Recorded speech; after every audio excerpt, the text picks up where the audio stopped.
आज आहे 21 नोव्हेंबर आणि आम्ही कुठंच निघालोय मसवड यात्रा। तर चला तुम्ही पण। तर मसवड यात्रेचं पूर्ण प्रवास आणि ब्लॉग दर्शन, परत आपण डोंगरावर सुद्धा जाणार आहे। कुठं? जांभुळणी ना। हा तर चला चला लवकर, 8:30 वाजलेत आता। निघालोय आम्ही, नैवेद्य ते बनवून घेतला। ए चल लाडू, काय झाले लाडूले? काय झालं तुला? बरोबर वाजलेत 8:41। चलो, काय झालं? आवरो, चलो लवकर। चलो चलो चलो चल बस बस बस बस बस, चल लवकर। हा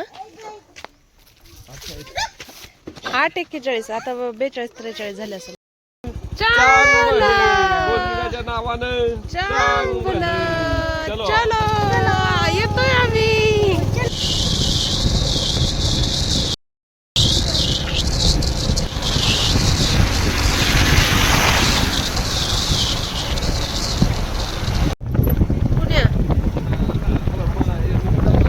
सिंगल ना?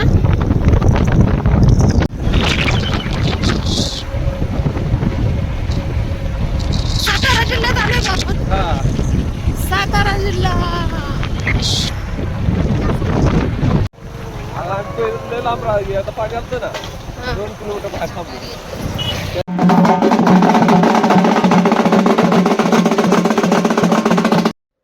लवकर निघालो होतो त्यामुळे आम्ही लवकर पोचलो। आणि ही आहे आमच्या गावची कावड। तर इथं जो नैवेद्य होता, तर पुरणपोळीचाच आज नैवेद्य असतो, तर ते नैवेद्य बनवून घेतलेला होता।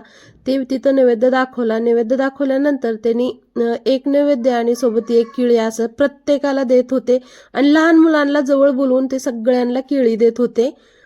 आणि कावड बघा, आणि प्रत्येक गावसाठी असं वेगळी वेगळ्या ठिकाणी जागा असते। तर आमच्या गावचा जो रोड आहे त्याच रोडला आमच्या गावची कावड होती। तर तिथं निवद नारळ केलं। समर्थ, सम्राट, आहो आणि मी, आम्ही 4 सुद्धा आलेलो आहोत। तर या ठिकाणी समर्थ तुम्हाला दिसत नाही, तर तो व्हिडिओ बनवत होता। दर्शन घेतलं आणि त्यानंतर इथं देणगी पेटी होती, तर त्या देणगीमध्ये देणगी परत सम्राटच्या नावाने पावती सुद्धा त्यांनी तिथं फाडलेली होती। प्रत्येक वेळेस समर्थच्या असते, पण ह्या वेळेस कसं सम्राटच्या नावाने पावती फाडली आहोनी।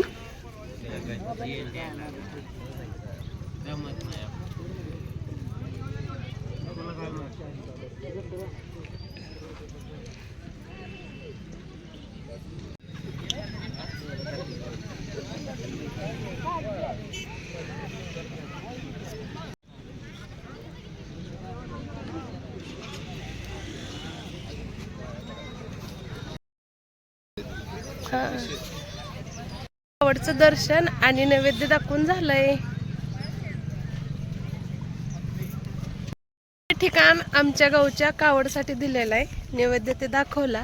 आता चाललोय आम्ही मंदिराकडे। लाडूली कुठे गेली? लाडूली पाय पाय काढायला लागली आहे। सगळे आमच्या गावचे येत आहेत आणि इथं नैवेद्य ते दाखवत आहेत।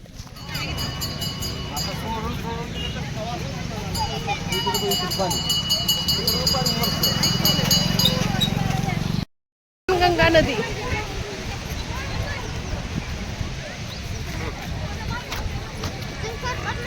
माशी,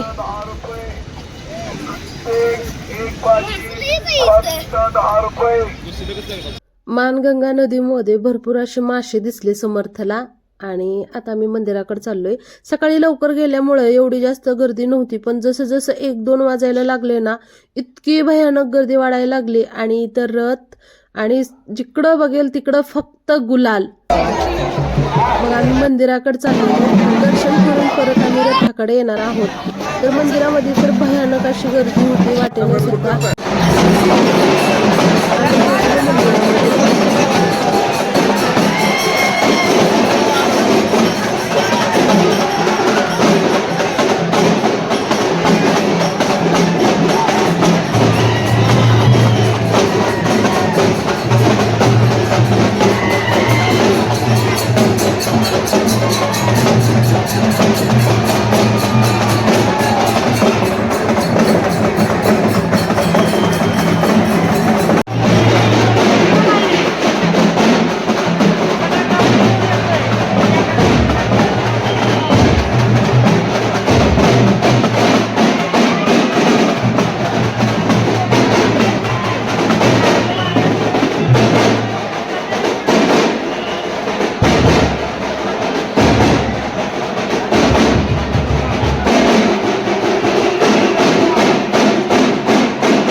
समर्थ तुला का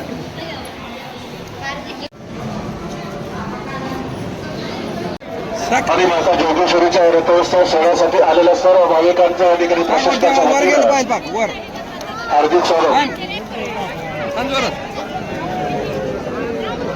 भाविकांनी आपल्या रथोत्सवी घेताना महिला भाविक वयस्कर मुलं सांभाळा. आपण या ठिकाणी सेवेकरता आलेला आहात. सर्वांचं या ठिकाणी स्वागत आहे.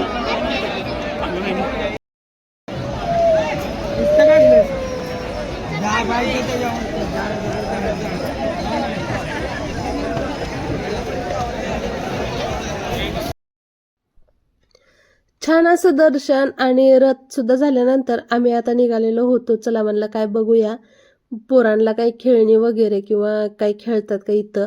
तर तसं तर काय आम्ही पूर्ण फिरलं नाही, थोडंसं एका याच्यातून गेलो आणि बाहेर आलो, कारण आम्हाला आणखीन जांभूळणी डोंगरावरती परत माता जोगेश्वरीच्या मंदिराला सुद्धा जायचं होतं. तर भरपूर असे स्टॉल लागलेले होते, पाळणे ते लागलेले होते, पण आम्ही काही खरेदी सुद्धा केलेली नाही आणि काही खेळणी किंवा काही खेळली सुद्धा नाहीत मुलं. तर नको म्हणलं समर्थ, कारण बेजारी झाली होती. आणि त्यानंतर मग आम्ही डायरेक्ट आलो खाण्यासाठी. तर समर्थसाठी पावभाजी, आहोंसाठी पुरी भाजी, आणि मी कधीच का चाऊमिन खाल्लं नव्हतं म्हणून मी चाऊमिन घेतलं. माता जोगेश्वरी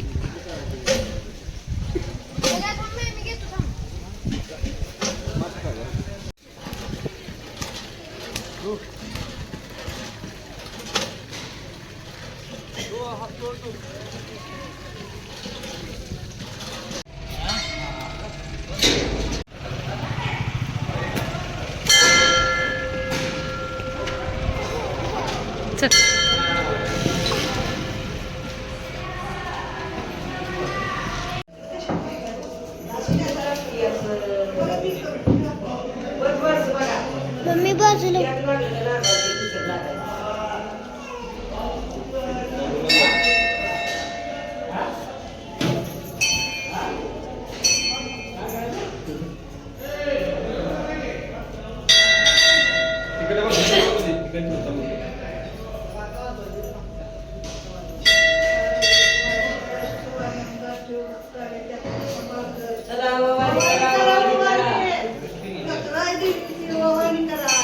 तू पप्पा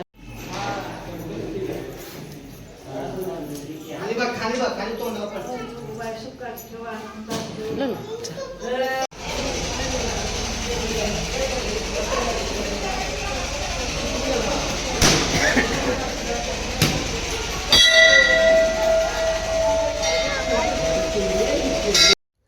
जोगेश्वरी मंदिरामधलं हे ठिकाण आहे बरं का. आणि ज्या ज्या लोकांनी देणगी दिली आहे, 50-100 रुपये सुद्धा त्यांनी इथं नावं लिहून ठेवलेत, गावाचं नाव, कोण कशासाठी दिलं, हे सगळं इथं डिटेल, एकूण जमा, एकूण खर्च.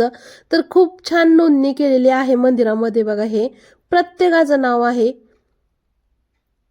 जे सातारा जिल्ह्यातले आहेत, सोलापूर, सांगली, जिथून जिथून भाविक भक्त येतात आणि देणगी करतात. आमचे दानशूर देणगीदार असं नाव आहे. जोगेश्वरीचं दर्शन झालं, आता चाललोय भुजलिंग डोंगरावर.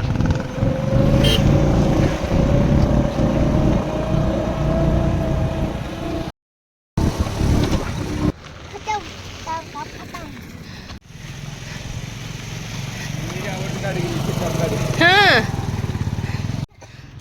लाईन गाड्याची.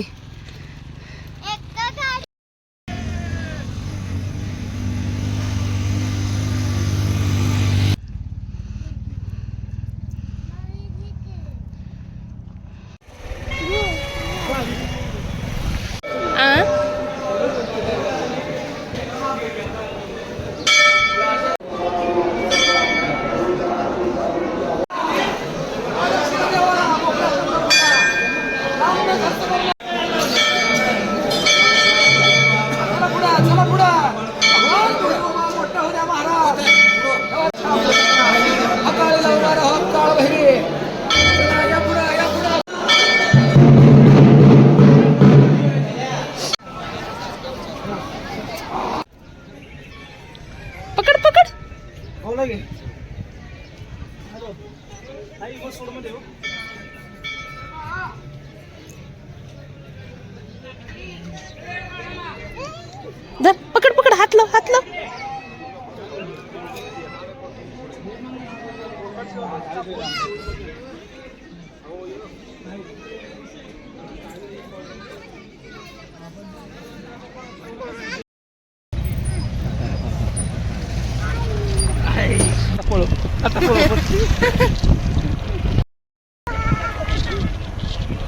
आता जेव्हा पाहिजे ना